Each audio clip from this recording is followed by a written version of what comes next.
En France, une nouvelle affaire de homejacking très violent. Hier soir, 3 hommes cagoulés et armés sont allés chercher un chef d'entreprise sur son lieu de travail à Nîmes. Ils l'ont emmené chez lui pour lui voler une dizaine de montres et des bijoux, montant du préjudice 1 million d'euros. C'est l'un des fils cachés dans la maison qui a pu donner l'alerte.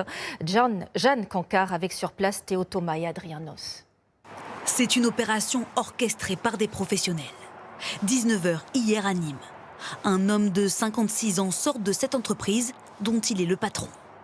Il récupère son véhicule, une Porsche, quand 3 hommes cagoulés surgissent, armés, et montent avec lui dans sa voiture. L'un des malfrats conduit, il sait très bien où aller. Direction le domicile du chef d'entreprise qui se débat pendant le trajet. Il reçoit des coups de crosse et de poing. À leur arrivée, vers 19h20, le fils de la victime entend des cris depuis sa chambre. Il appelle la police alors que le homejacking commence dans cette maison ultra surveillée. Les voleurs savent ce qu'ils veulent, les montres de luxe du père de famille semblables à celle-ci. Ils en dérobent une dizaine, 1 million d'euros de préjudice. Ils en profitent aussi pour voler bagues et bracelets de luxe. Quelques secondes après, les policiers arrivent. Trop tard, les 3 hommes viennent de s'enfuir. Les voisins sonnés n'ont rien remarqué. Après, bon, au-delà des objets de valeur, c'est plutôt la violence physique qu'il a subie, quoi. Voilà. C'est un peu ce qui est choquant.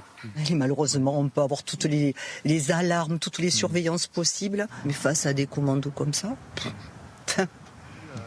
Le père de famille, blessé au visage, a aussi été aspergé d'eau de javel par les malfaiteurs, reparti au volant de sa voiture de luxe.